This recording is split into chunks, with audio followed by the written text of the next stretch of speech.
சிஸ்மியா நண்பர்கள் அனைவருக்கும் வணக்கம். நாங்கள் சென்னையிலேருந்து வரோம். என் பேர் ராஜேஷ், அவங்க பேர் உஷா.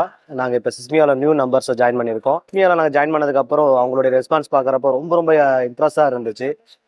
ஆமாம், ரொம்ப சந்தோஷமாக இருக்குது. அவங்க ஐடி நம்ம இஷ்யூ பண்ணுறதுலேருந்து, நம்மளை இன்வைட் பண்ணுறதுலேருந்து, இங்கே உள்ளே வந்ததுக்கப்புறம் இவங்க பண்ணியிருக்க செட்டிங், ஆர்கனைசேஷன்ஸ் எல்லாமே சூப்பராக இருக்குது. ரொம்ப ஹாப்பியாக இருக்கோம் நாங்கள் 2 பேருமே. கப்பலாக நாங்கள் வந்து இதை அட்டன் பண்ணுறது ரொம்ப ஹாப்பியாக இருக்குது.